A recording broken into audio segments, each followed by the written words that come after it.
Today we're going to talk about something that's just a little bit more hairy, more difficult than last week. It's my favorite week, and I'll tell you why, because there's a lot of times in my life where God has just seemed uncooperative. He just didn't want to cooperate. I mean, I pray about something and he didn't do it. It just wasn't going to cooperate. Well, let's talk about that. It's not going to be much fun. I just want to tell you that going into that, where we're going to look whenever God seems uncooperative, and when we know that God could do something, when we know we've read it in the Bible, we've seen example over, we believe that He will, and then He doesn't. He doesn't get it done.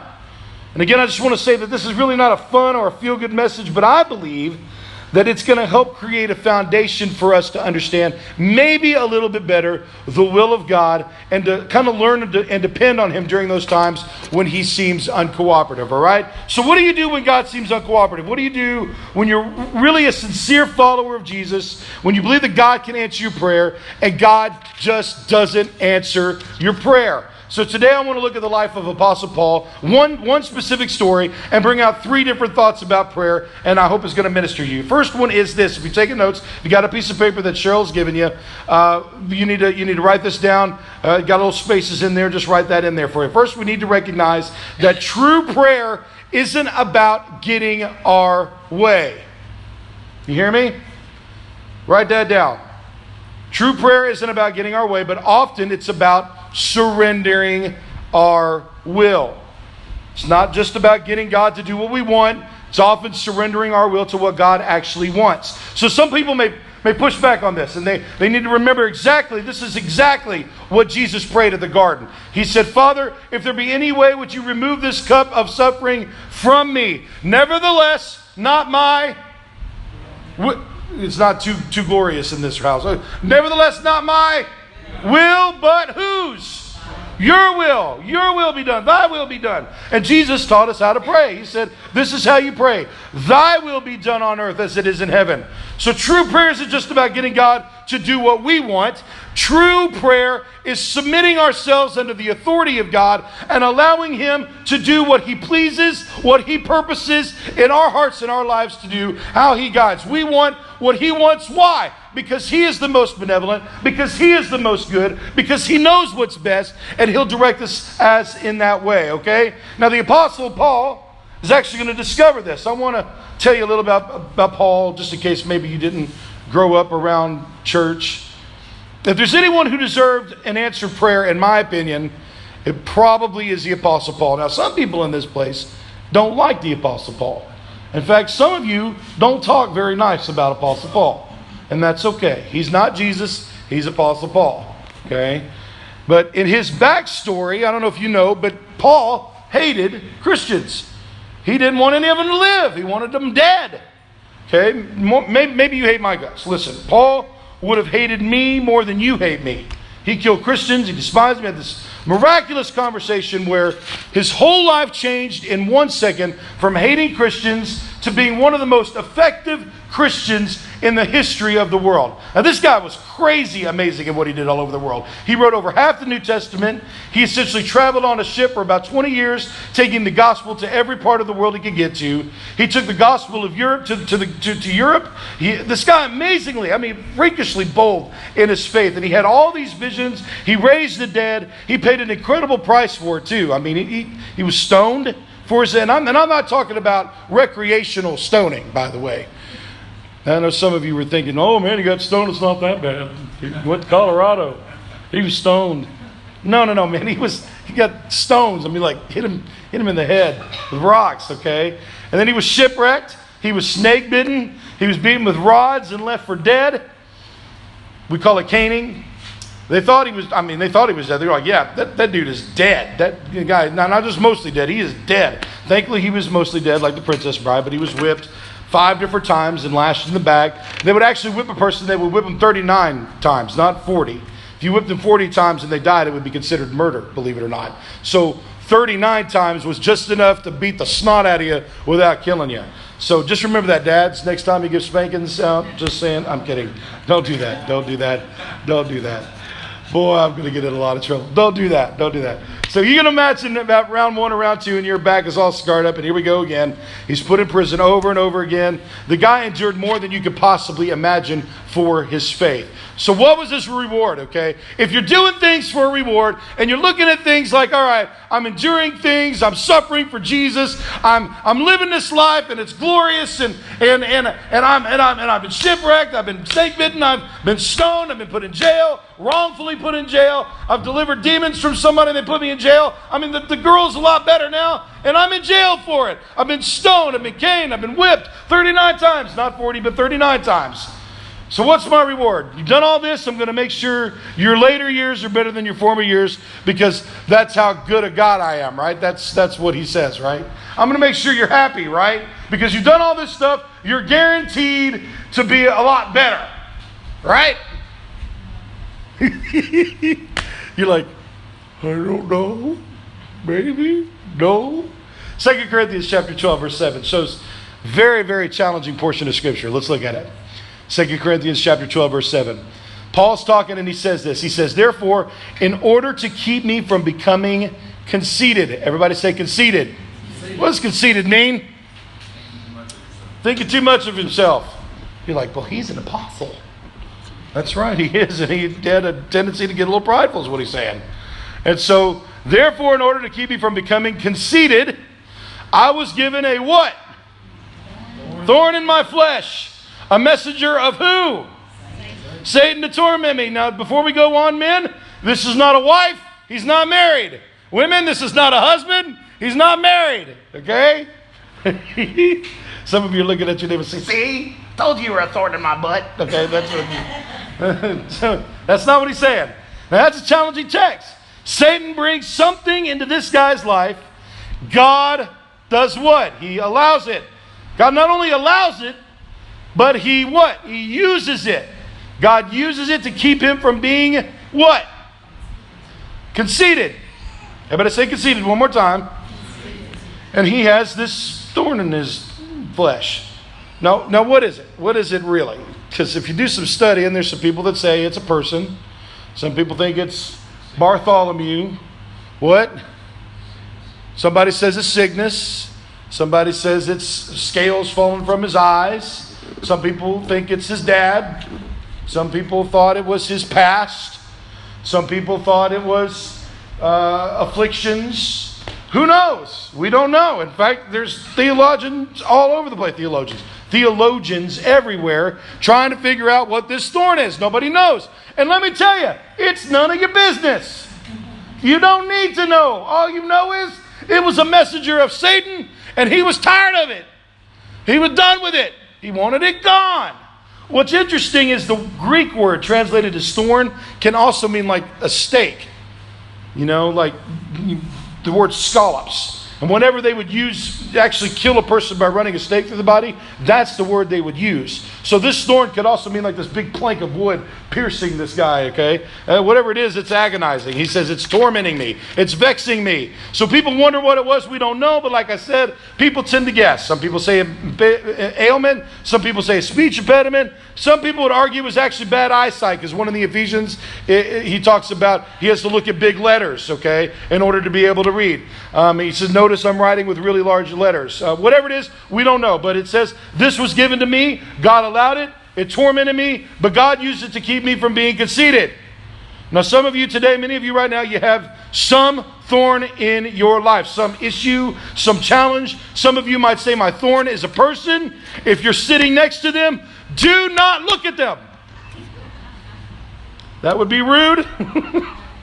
And it also would hurt your marriage. Don't do it. Okay? But some of you it might be a boss that's challenging. Some of you might be a pastor that's challenging. Some of you might be a similar, be quiet, peace.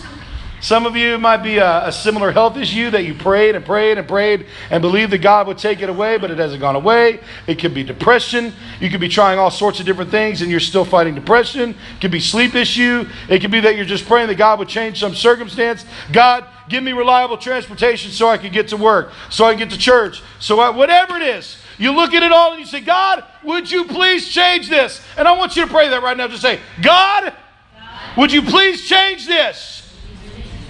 And guess what? God's not doing it.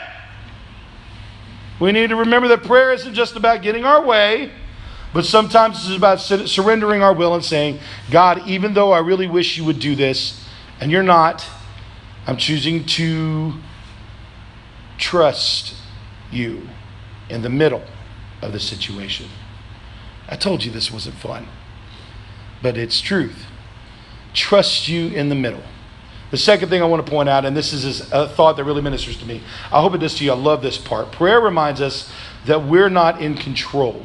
Everybody say that. We're not in control.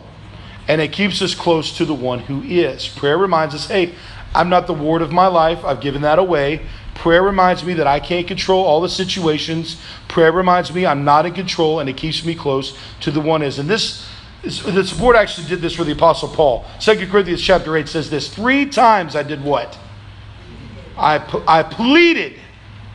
3 times I pleaded with the Lord to take it away from me. Now this presents a problem with some theology, because there's a hole in the gap of ask, seek, knock theology. When you say, I can ask this, and I'm going to get it because I just asked. But this says that Paul did what? What? Come on now, I'm at crossroads, right? We're loud and obnoxious everywhere else. Why can't we be loud and obnoxious here? He what? Pleaded. He asked, he begged. He was like, please, I'm tired of this stupid thorn. It's a pain in my rear. Want it gone. God, please change it. And he did it how many times? 3. He not only asked once, he asked twice, he asked 3 times. I wish you would do this, and you're not doing it. I'm choosing to trust you in the middle of it. But God, please, please, please, please. I pleaded with the Lord to take it away from me. Please, God, I'm begging you, pleading with you to take this away. Now, when Paul said, I did this 3 times, this didn't mean like he went, I prayed at breakfast time, and then I prayed at lunch, and then I prayed at dinner. What's up? That's not what it means. It says when he pleaded 3 times, this was 3 significant sessions of pleading with the Father, traversing in prayer, really trying to get the attention of God, and pleading with God the best way that Paul knew how to get God to move on his behalf. Significant, intentional, focused sessions of prayer. Paul asked God to do that. Now, I have faced some situations in my life where I have travailed in prayer, and similar situations have happened. How many know who Scotty is? I brought him up almost every time. And you know what? He listens to these things online. And he got on to me last night. He said, how come you always use me as an object lesson? And I go, because you're not there. And he smiled and he goes, I don't care, it's fine. He's a great man. But he's gone through it, right? Man's fallen off a horse and half of his side got crushed, and man could stop and go, well, I don't understand why that happened. Yet I know from personal testimony that he's changed so many lives just with that testimony. And he'll tell you that this good has come out of that. But I have travailed over Scotty. I've asked God to deliver him. And it hasn't happened. The Lord mend his bones. I'm looking at a situation with Barry. I don't know what's going on, and I'm wanting to learn more about this healing and wonderful things that God has given us, but I don't understand. I'm pleading with the Lord, please heal this, heal him. Go into this situation and deliver him from this. Dear God, do this. This is what Paul is saying. For 3 sessions of intense focused prayer, he's begging God, pleading, fasting, sought after God, please take this away. Now some of you are in a season like this right now. God, please save my parents' marriage, or hold it together, or God, please take away my pain, or God, please, I'm willing to work, I'll do anything. I need a job. God, I need a new job with benefits. First world problems. I'm supporting you, God, in my tithes. Lord, would you please, magically deposit funds into my bank account? I don't know what you're going through. But whatever it is, you're begging, you're praying, you're pleading. And this is exactly what God is doing. God, please, I trust you. I'm seeking you. Please take away this thing, whatever it is, whatever thorn it is. I'm only asking you to do what I've seen you do for others. How many have ever prayed that? I'm only asking you to do what I know what you've done in the Bible. Or God, I'm only asking you to do these things because I've seen you do it in other people's life. And Pastor Tim got up and gave this incredible miraculous. I talked about this on the first time. I said, we got this Americanized religion where the pastor gets up and he starts in a story and he tells this amazing, wonderful, awesome story about this pastor that gets on a plane, because all good Christian stories start on a plane, okay? And he's like testifying to somebody and talking to him. And this guy's like, oh my gosh, your hand's warm. And he goes, that's because Jesus is in my hand. And the guy's like, you want to get saved? And so he's like, yes, I want to get saved. And then the pilot overhears. And he comes out of the thing. The plane's flying itself. And the guy's like, I want to get saved too. And then all of a sudden, everybody on the plane gets saved. And now they're all on the executive board of directors for Franklin Graham. And they're doing awesome. That's how the stories go. They're like, everything's perfect. And they all work out every time, every stinking time. You don't hear about these stories where somebody pleaded 3 times for it to be removed and it stayed. Why? Because Americanized church doesn't like that. You don't get good tithe records when you have those kind of stories at church. You don't get good missions pledges when you tell people you're going to have to go through things in life. Oh, I don't like that. That's not happy. I come to church to be uplifted. That's for free, by the way. That's not even in my notes.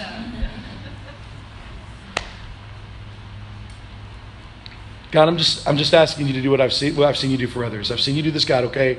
And if I'm going to be your servant, I need to remind you of all these things that you've done. Remember this, Lord. Remember this. Remember you're part of the Red Sea. How come I can't walk on water? Lord, what's up? And if I'm God, which I'm not, you better thank the Lord that I'm not. Okay, but if I'm God, I'm going, sure. No problem. Of course, you're Paul. You wrote half the New Testament. You're going to write half the New Testament. I think you're a pretty cool guy. Okay, do it for me. In fact, I'm going to give you a 10% raise on your next paycheck, Paul, because I'm God, and I'm just saying that's what you're amazing. Of course, I'm going to do this because if I'm God, I see in my if it's just me, that's what. But think about it. God had already answered too many prayers to count by this time. I mean, how many prayers has he answered right up to Paul? I'm not even asking you to count after Paul, just right up to Paul. How many prayers has God answered? Okay, I mean, he's used Paul and the miracles through Paul again and again and again. And so, of course, God can do this. Anybody disagree that God could remove the thorn? Anybody say that he can't? Raise your hand. If you do, I'll shoot you. Don't do it. Okay, so, and then we'll pray for a miracle, and God say, I'll tell you what he's saying in just a second. So anyways, here we go. He's already answered that Paul begs, and God does what? What does he say? 2 Corinthians 12:9. Please do this, God, but God said to me what? Everybody say, my grace. My grace. Everybody say, my grace, is sufficient, for you. For my power, is made perfect, in weakness. What? What? Who do you think you are, God? I pay 10%. I give my tithes. I endure 1-hour sermons by PT every week. Some of you go to CCF. You're like, I endure. I'm not going to tell you what you endure. Anyways, 12:9. I hope you're listening, David Hickey. I'm just playing. So anyways, God says no. My grace is what? Sufficient. What does sufficient mean? What's enough? Americans have a problem with that word, don't they? Enough. When I say enough to my kids, what does it usually mean? Stop it! Enough! It's usually a negative connotation, right? Especially for a guy that likes buffets. You don't want no manager coming out saying enough, all right? Then you know you've really let yourself go. I'm just saying. We were watching a skit today, and the guy's like, you'll be here for an hour. Full hour. Why you need to spell me up? You're big. You know, that kind of thing. I'm just saying. You don't like to hear the word enough. Why? Because it means you got to stop. It's got to be enough. What you have is plenty. What you have obtained is enough. It's sufficient. My grace is sufficient. Do you know, what does that even mean? I hear people, amazing grace. What does it mean?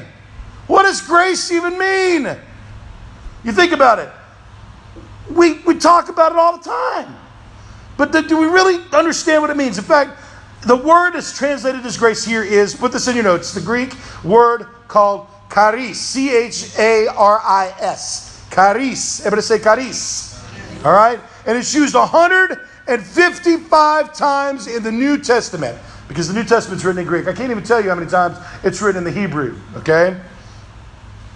It means grace, but it means so much more than that. In fact, I did a word study on this, and there was a scholar who basically said this in a picture of what God's charis is, grace is. He says, grace is when God freely extends himself, leaning and reaching to us because he is disposed to bless and be near us. He goes on to say it's an exertion of holy influence upon souls that not only turns them to Christ, keeps, strengthens, everybody say strengthens, increases them in Christ-like faith, knowledge, affection, and kindles them to exercise Christ-like values and the empowerment to overcome. Everything about grace is an empowerment through the leaning in of the presence of God into your life. It is a dad literally giving child the empowerment to overcome that which he faces on a day-to-day basis. So when he says, my grace is sufficient, he's saying, I'm enough. My power, my strength, my knowledge, everything that I've given you at your disposal is enough. Now, at that moment, Paul has a decision to make. Is it really? How many of you, I'm really going to meddle. How many of you are married? Okay, raise them high, raise them proud. Men, especially, get them up high. Say, yes, I'm married. Praise the Lord. Hallelujah, I'm married. Yeah. You're great. Grace is sufficient to get your hand up a little higher on that one, okay? So, how many of you have ever heard this statement? Honey, I don't know how, but it's going to be enough. My bank account. Woman's getting a little stressed out. I don't know how it's going to be enough. I don't know how we're going to make it, but we're going to make it. It's going to be enough. It's going to be okay. How many? It's going to be okay. How many have heard that before? It's going to be okay. Okay? And either the woman or the man, I don't know who's heard it the most, because sometimes foundational faith can come from the woman. Sometimes foundational faith can come from the man. I'm going to tell you a lot more oftentimes than not, my wife is the one going, honey, it's going to be okay. You need to shut up. Okay? But sometimes it's been both. And at the onset of that conversation, there's something that's got to happen. I've got to decide whether or not that statement is true or not. Whether it is trustworthy or not. Everybody following me? Now I'm going to read this again, and I want you to feel and imagine this. What is grace?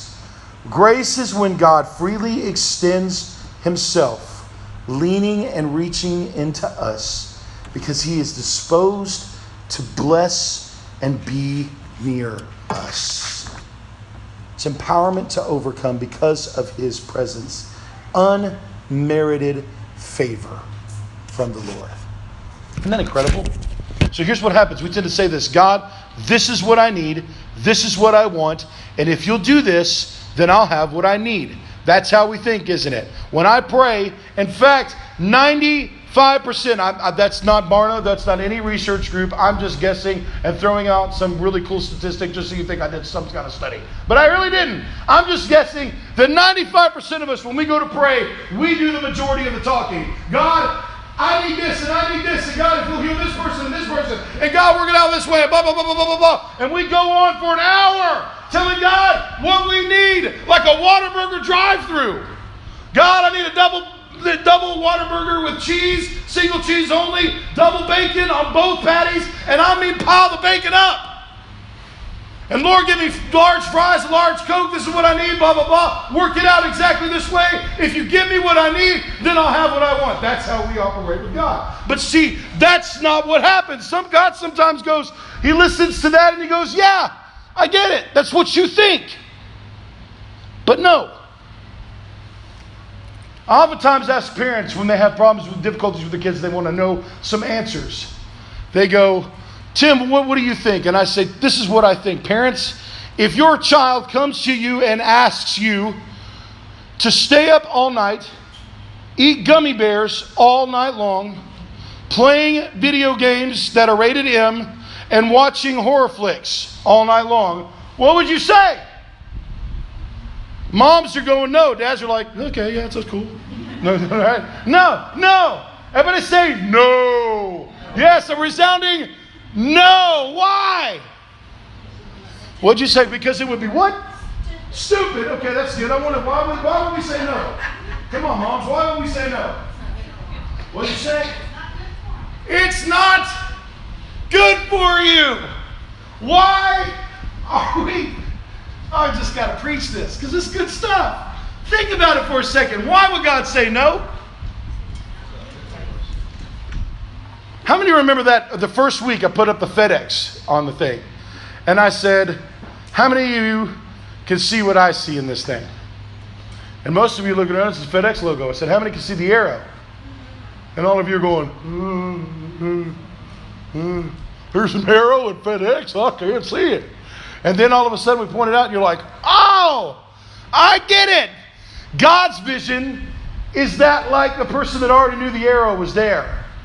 And He's saying, do you realize what's there, what's in front of you? And most of us, we can't see the arrow. Why? Because we don't have the mind of Christ. We don't have the knowledge that He's got. And when He does point it out, we go, oh, I get it. I got it. Not because we're stupid, but because we don't have that omniscient mind. God knows what's best. He's a good Father. He knows what is good for you. And sometimes, just because you think it's best, doesn't mean that God thinks it's best. And when you go to Him and you go, I want a double Big Mac with cheese and bacon and pile on the bacon, sometimes God goes, no. Why? Lord, I pay my tithe. God, I go to church. I don't care if you walked on water without me. You're not getting it. Why? Because it's not good for you. It's not the best for you. Every good and perfect gift comes from above, from the Father of lights. And when we start to dictate to God how things should work out, how they should be planned out, sure, I want you to expect great things from God. But I also want you to understand that what we can think of is finite and His power is infinite. And when you try to lock God in your box and try to tell Him how He should operate, maybe you should let your mind be confounded every once in a while and let Him exceed the expectations that you have put on Him. Let me tell you, that's good preaching. I'll tell you why it's good preaching. Because it prepares you for another step. It prepares you for another level. Instead of saying, here God, let me control it, you say, God, I trust you. And yes, I trust that your grace is sufficient and I can rely upon your word and who you are to guide me through. Are you following me today? Man, I feel Jesus in this place. And He's talking to you, and that's why you're quiet. Because I know. I've been there. I've been in that prayer room. And I've talked to Him, and I've said, you need to work it out this way. And He goes, oh, really? No. This is not what you need, Tim. In this case, I am what you need. I am enough. I am sufficient. My grace in this situation is what you need. It is the leaning in presence of God. I could do what you're asking. I've done it before. I could do it again, but I may do something similar later. Just because He says no now doesn't mean He won't do it later. But He's saying no. I'm gonna do it. And that frustrates me sometimes, doesn't it? I wonder if Paul accepted it the first time. Did it 3 times, didn't he? It's the leaning in, reaching presence of God. It's something that's so hard to explain. You just have to experience it.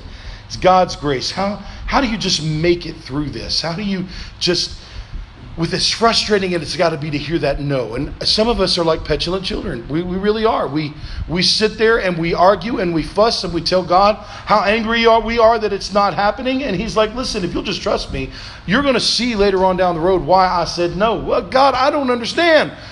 I'm blah, blah, blah, blah, blah, blah, blah, blah. I said no for a reason. Do you trust me? And there's the problem.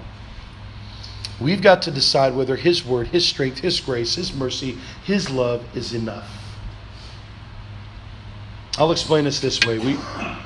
We've been so extremely blessed not to have very many things physically go wrong with our boys. No, not really any broken bones, or except for that one time when Grayson slammed the door shut on Gabe's thumb. And I don't know if it was broken. It was just, big. Like his thumb was this big, and it was sick looking and almost, it's a little weird. But that's about all. I mean, I don't think we've had too many things to do that. And I do remember when Gabe was very sick and we were contemplating taking him to the doctor. And I remember him not wanting to leave my arms. He was scared to death. First of all he knew of doctors was, shots. So needles, anybody else want needles being shoved in your arm at any time or your rear? No, I don't even want that. And I'm 30 some odd years old. I'm not going to tell you how old I am, but I'm 30 some odd years old.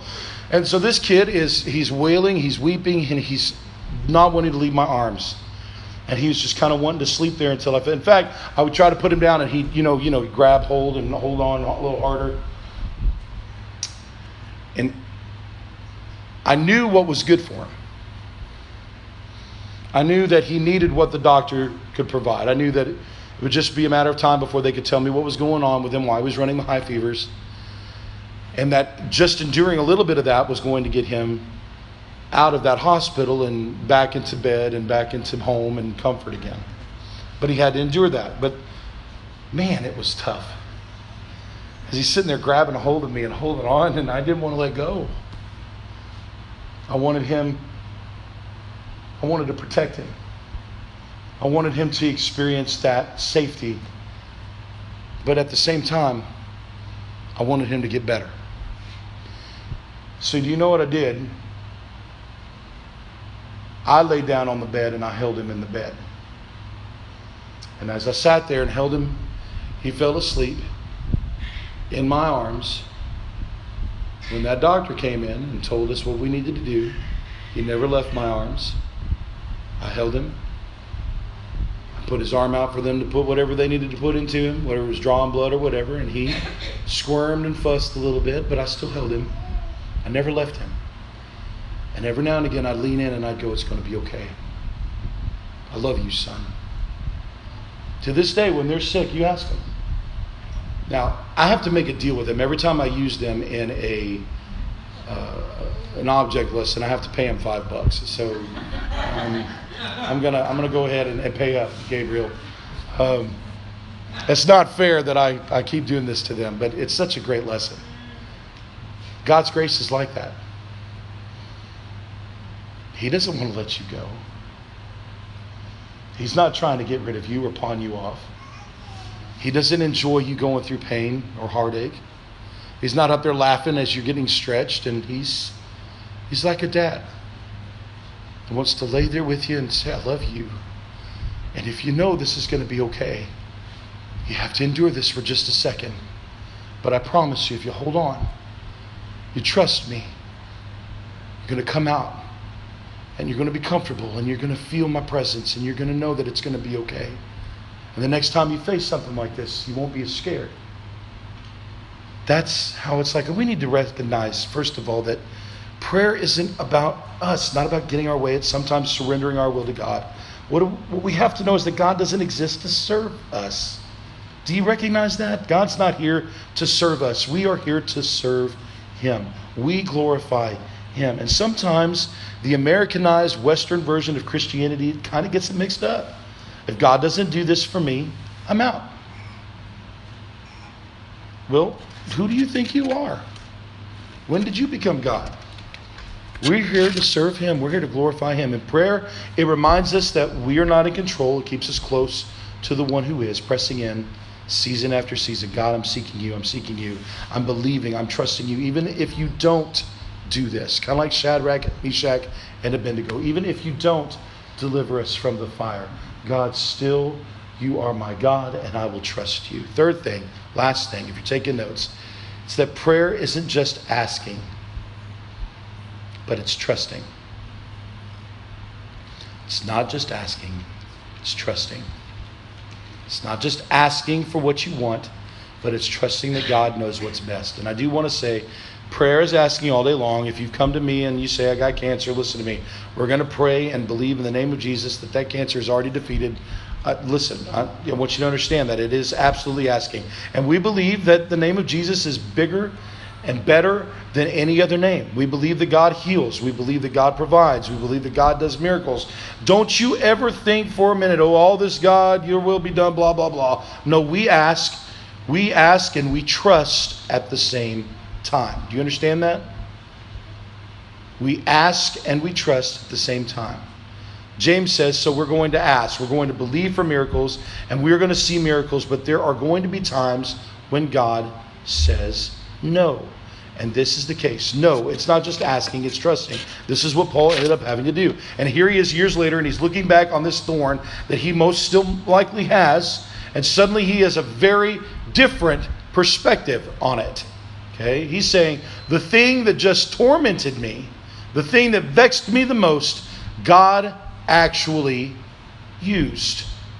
He said it to keep me from being what? We said it before. Conceited. Everybody say conceited. And then he said this in verses 9 and 10. He said, hey, because of this, and now my perspective has changed, I will boast all the more gladly about my weakness. Why? Because he realized that in his weakness, God was made strong. Maybe the thorn needed to teach him that. Maybe the thorn needed to allow him to understand that it wasn't about all the brainiac wisdom that Paul had, because he had a bunch. Maybe it wasn't about what he could do. Maybe it was about what God could do. And it was still a messenger of Satan, but God turned that messenger of Satan and used it for the purposes of him and to promote health in Paul. Why? So that Christ's power may rest on me. He said, that's why for Christ's sake I do what? Everybody say this out loud. Say, he said this. He goes on. What does he do? He delights in, look, it's on your page. He said this in verse 9 and 10. Hey, because of this, my perspective will change. I'll boast all the more gladly. Why? So that God, Christ's power may rest in me. And he said, that's why for Christ's sake I do what? Delight in what? In weakness. He goes on to say, I delight in insults. I delight in hardships. I delight in persecutions. I delight in difficulties. Why? Because when I'm weak, then I am what? Strong. I delight in these things that I will not ever choose on my own, because I experience the presence of power of God in those things. It's not the successes that make me closer to God. In fact, successes can drive a wedge between you and the Lord and get you self-reliant. But when you realize how weak you are without Him, you tend to hold. Look, that's why kids hold on to Daddy's hand. Because they realize, without Daddy's assurance, I'm going to fall. Oh, that we would be like little children. Oh, that we would hold the hand of our Father and allow Him and trust Him to do what was necessary. It's those times when I'm weak and I can't do anything but depend on God. It helps me to know Him in an intimate way. You see, my ministry is more powerful now because God didn't do what I wanted Him to do at Crossroads. Because when I was weak, I experienced His power in a way that I could not otherwise. I have to delight in the insults. I don't a lot of times, but I have to. I have to delight in persecutions or stabbing in the back, or when people, and that's why I don't understand why people run so fast from church groups that offend. Stay, learn to delight. You're like, yeah, you don't understand. This is so-and-so. I mean, he's evil. He's like Satan incarnate, who was a messenger of Satan that come to torment me. He's a thorn in your backside. Anybody ever know anybody like that? And how many of you fought really hard against that thorn? Maybe. Did you learn to trust the Lord through it? Or did you learn to escape? What if you changed your perspective? What if you said, I hate these headaches? Instead of saying that, well, I delight in these headaches. I delight in them because they teach me to trust in the presence of God in a way that I could not otherwise. To learn how to be strong in Him even when I'm weak in myself. So how did you make it through? I don't know. It's the grace of God. I delight in my search for a job right now. What? You're a weirdo. No. What you don't understand is I have learned to depend on God as my provision in a way that I could not otherwise. God has given me fertile soil to see Him come through in an area that I would not have ever been able to see Him otherwise. Do you realize if you didn't lack somewhere that He could not provide? If you always had your answer, then He could never be your answer. If you were always your own strength, He never would need to be your strength. In your weakness, He is made strong. So how do you delight in depression? How do you delight? This lovely sense I have this Christmas because someone I love is not here and I'm depressed. How do I delight in that? Listen, it's tough when you're facing things and circumstances that are right in front of your face. And you may be at that point where you're on your fourth or fifth time asking God to deliver it from you. Maybe it's today that says, stop praying and trust Him. There's not many pastors that would tell you to stop praying about something. But if He says, my grace is sufficient, learn to trust. Paul's perspective changed over time. He's looking back, his perspective changed. People say time heals all wounds. That sounds great, but it's not exactly quite true. People 30 years after the fact are still bitter, they're still angry, they're still mad. You know people like that? People in church. Anybody know anybody like that? Come on. Let's nod your head a little bit if you know somebody like good. Some things in my life I would change over time. You could look back, and here's the deal. Some of you right now, you're in that place. You hate it. You despise your life. I don't want to make light of it, and I'm not going to say I wouldn't hate it either. There's some things in my life that I long to change, I want to change, and God's working with me. I don't like it. Ask my wife. Sometimes I'm difficult. Most of the time I'm difficult. Is that better? Okay, all right. And she wishes that God would change things too. Just saying. Maybe I'm the messenger of Satan that has come to vex Cheryl. She's not pointing her finger, thank the Lord. But I am saying this. I do believe that in years from now, with the presence of God, I'm going to look back as He has held me. Oh, I see what you did there. I got it. I didn't understand it then, but I see it. Oh, whoa. I'm sure glad. I had a moment like that last week where I just overwhelmingly went, man, I'm really glad that you didn't give me 2,000 people at Crossroads. I'm really glad that I didn't end up with this person. I'm really glad that you didn't let me die when I was so depressed I couldn't see straight. I'm really glad that people found me before the aspirin and the drugs that I took ate my stomach out. I'm really glad that you didn't allow me to die in stupid decision making. I'm really glad that you didn't give me what I asked for in prayer here.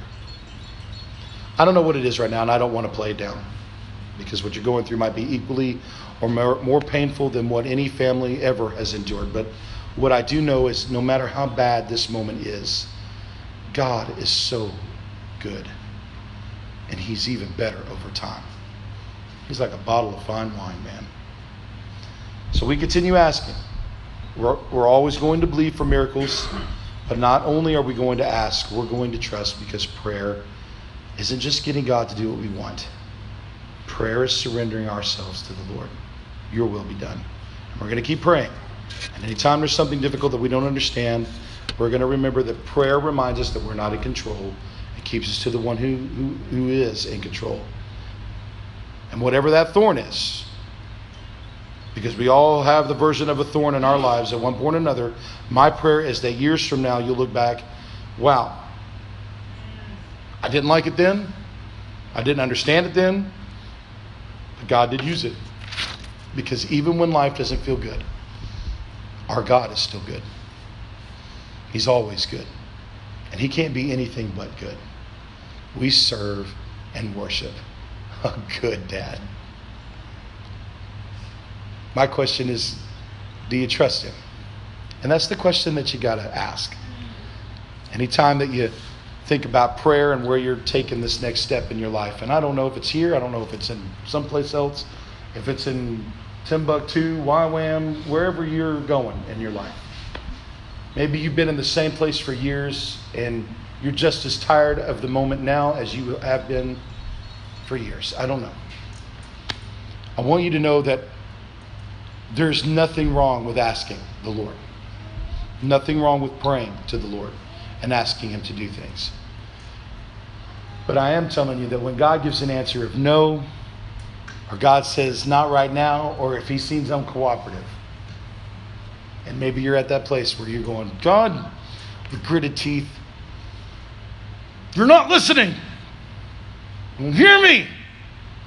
Being uncooperative. I want you to remember, who knows more? You or him? And could there be a reason why God says no? And if you could think that far ahead, which is very difficult for me at times too, then ask yourself this: is he trustworthy? Some of you may say no. And that's a decision that you've got to make, whether or not he's trustworthy or not. My challenge is to you, as you face these situations, I promise you, you cannot, he is always incredibly good. And as time goes, he's going to get even better if you trust him. Let's pray. Heavenly Father, I pray that you give us the grace in the moment to see past the circumstance and see that you're good. And even in the times past where you've come through and done amazing things, even when it didn't seem like you were answering our prayer, you were answering prayer in such an amazing way. Lord, a lot of us are here and saved today because a mom got on her knees and prayed, or a dad got on their knees and prayed, or somebody got on their knees and prayed and asked the Lord to save us. Lord, you answer prayer. And then sometimes, Lord, when it comes to us and our quote-unquote needs or wants or greeds, Lord, you're a blessing God. You bless in abundance. But Lord, there are times where you say no because you're a good dad. I pray the people that are in the midst of those times right now where they're hearing your voice, or maybe they're not. Maybe they're not hearing it, but it doesn't seem like you're giving an answer or you're being still. I pray that you give them the grace to trust. Lean in to their lives. Hold them through the situation. Let them know that you're there. And Lord, I want you to speak resounding, whether it's a yes or no, Lord. Just confirm in their heart the no, if it's a no. If it's not right now, then it's a not right now. Or it's a yes. And then, Lord, whatever answer, I pray that you give us the grace to trust you. I pray it in Jesus' name. And all God's people said yes. Amen. Okay.